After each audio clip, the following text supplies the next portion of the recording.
Bonjour et bienvenue dans cette nouvelle vidéo droite et vecteur pour la classe de seconde. Et ici, on va parler vecteur directeur des droites.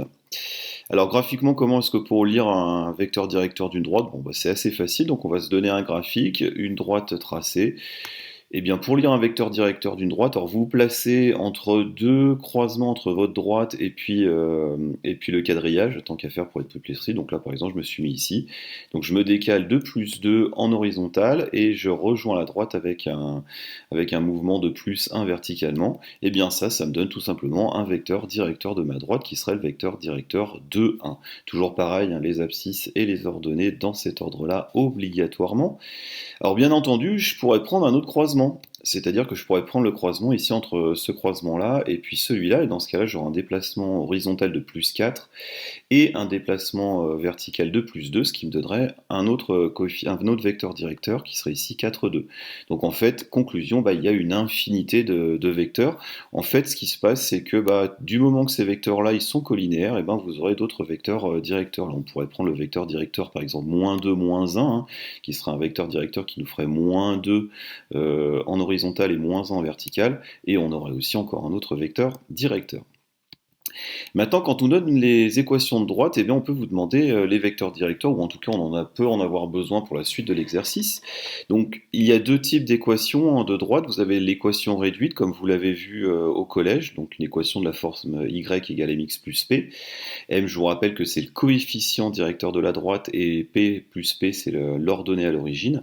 Et bien, pour le vecteur directeur, eh bien, on peut tout simplement prendre 1 et m, et on aura un vecteur directeur de notre droite. Voilà. Par exemple, si on a une droite comme ça, je reprends exactement la même. Et ben, pour lire le vecteur directeur, on retrouve ici 1, et puis avec ce décalage ici vertical, on retrouve ici notre m, notre fameux coefficient directeur de notre droite. Si m est positif, je vous rappelle qu'on avait une droite qui est strictement croissante, et si m est négatif, elle est strictement décroissante. Donc tout ça se confirme avec notre vecteur directeur. On peut aussi avoir une équation cartésienne. Donc les équations cartésiennes, les équations de droite cartésienne, c'est celles qui sont de la forme ax plus by plus c égale 0. Elles sont pratiques, notamment quand on manipule les vecteurs. Alors cette année, on va travailler qu'avec les vecteurs directeurs. L'année prochaine, ceux qui prendront SPMAT, vous travaillerez avec ce qu'on appelle le vecteur normal, un vecteur qui est perpendiculaire.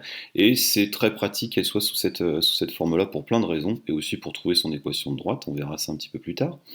Donc là, cette fois-ci, eh bien, un vecteur directeur de la droite, c'est le vecteur moins b. A.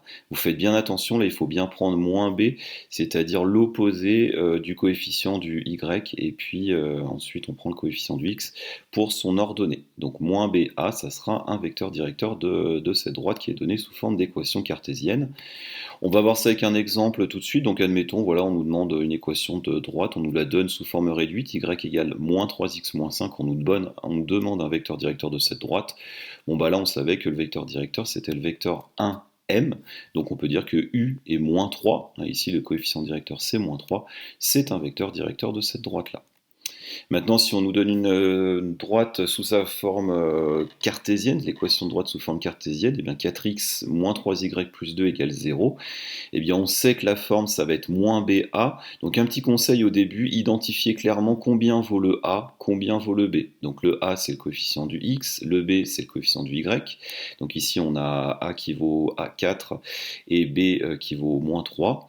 Et comme ça, quand je donne la formule c'est moins BA, eh bien je mets bien que c'est moins 3. Soyez bien vigilant avec le moins de la formule et le moins qui pourrait provenir du coefficient. Et 4 en ordonnée, ce qui nous donne un vecteur directeur de 3, 4. Petite parenthèse, là par exemple, si j'avais pas eu 4x mais juste x, n'oubliez pas que dans ce cas-là, le coefficient du x, il vaut 1. Donc voilà, vous pouvez avoir des 1 ici. Et si jamais il n'y a pas de x ou pas de y, et bien dans ce cas-là, ça veut dire que le coefficient du x ou du y qui n'est pas là, il est de 0, ce qui permet le fait qu'il ne soit justement pas là. Voilà, je vous remercie d'avoir suivi cette vidéo. On se retrouve à très bientôt pour d'autres vidéos de cours de mathématiques. Passez une bonne journée, une bonne soirée, une bonne nuit. Et n'hésitez pas à liker, à commenter, à vous abonner à la chaîne. À très bientôt. Au revoir.